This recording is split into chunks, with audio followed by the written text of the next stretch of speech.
Okay, so another great simple cue that we try to give to people when you're teaching the side control is to get people to put their head on one side of their partner and to put their legs on the other side of the partner. It sounds simple, but having rules like this, instead of fancy words like crossface and underhook and things like this, we're especially not going to be using, you know, Brazilian or Japanese names. We're going to talk about this in simple terms. I want my head on one side of my partner and I'm going to leave my legs on the other side. We also talked about a staple over the hips as well. And I think if you can get your head down, if you can get your head on one side and your legs on the other, if you can do knees wide and feet close together and make that staple on the hips, I think you're going to have a pretty good base for a side control. So these are some cues that I would like to try to get everybody to hit in their side control, rather than an underhook, a crossface, a pressure on the jaw or anything like this. So I'm close, my head is on one side, my legs are on the other, I have a staple over the hips,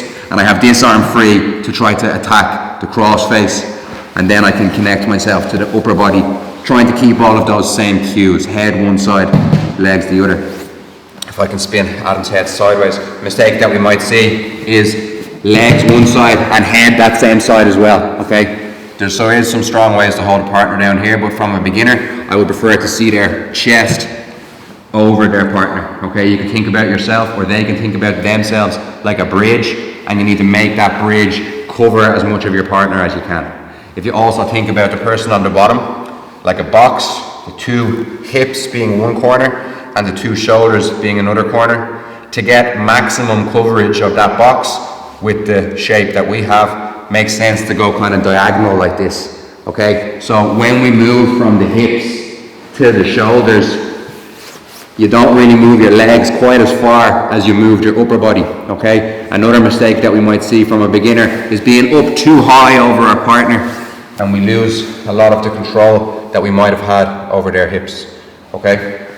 I think with these things in mind, I think the next thing that we want to look at is what can the person on the bottom do to try to take some of these things away from me, okay? First thing that I have here is this staple on the hips, and very, very hard for him to try to turn away from me and run away from this arm, but common that he's going to try to turn towards me, and on this knee, he's going to try to take his knee in front, okay? A very, very, very simple move and a very, very simple technique that I would like to see people do from this position is when he gets that knee in front, keep ourselves connected in whatever way we can, and in this case it's just a grip on his arm. Keep ourselves connected to the upper body, keep the head and the chest in whatever way we can, and this underhook arm, there's nothing for it to fight over here. I'm going to take it and I'm going to go palm down in front of his waist, and then I'm going to end up scooping his legs all the way back this way, okay? Now I got great movement out of Adam's legs there, but what's most important is even just making a block between Adam's knees and my chest, okay? If we come over this side slightly, if you stay this way, Adam, I'm going to do it on the other side. So, very, very important when we are talking about the side control defense or the side control attack is who's going to manage this space of the hip. Right now, Adam has my hip controlled with his shin, and it's hard for me to get in and make the control on him. Like we did before when we passed the foot, past the knee to the hips, he's just taken it back one step and he's put that knee in front. And often I'm so committed to this upper body that it's difficult to win this fight on the lower body. What I'd love is that other arm. I'm going to stay connected here. I'd love this other arm on my side here, okay? If I can't scoop and move his arms in one go, I'm going to make a fist and I'm going to drive it on the floor like so, and now from this I'm going to get up and I'm going to walk back to a good side control position. Again, controlling the hips. Most important thing to try to convey to a beginner in these positions is that advancing is not the most important thing. Maintaining the control is the most important thing.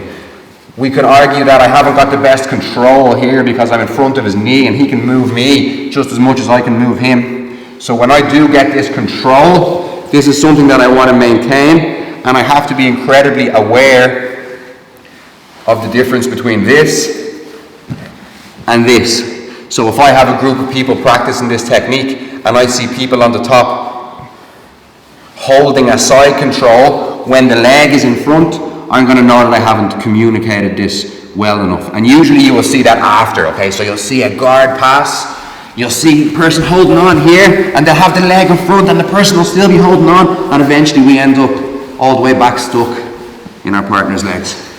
So communicating to the students that it's important to be able to think about where we came from and notice the subtle differences in the position, okay? And I think a better way of explaining that probably is most of us, and especially people in the beginners class, are going to be a lot more sensitive and tactile with their head, chest and arms.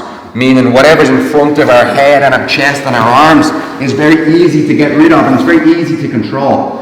But the problem we see often is when you take your head and your chest and your arms up to their head and chest and your arms, we essentially just forget about the legs. And I've seen many times in class and in competition, someone with a great upper body control, person on the bottom gets the legs back in, and that's a great job on the bottom, but the problem would be if this person didn't even notice, okay? So we need to be able to communicate the differences between this position, and we need to be able to make sure that the students can tell the difference, and paying attention to that when we are watching people practice as well.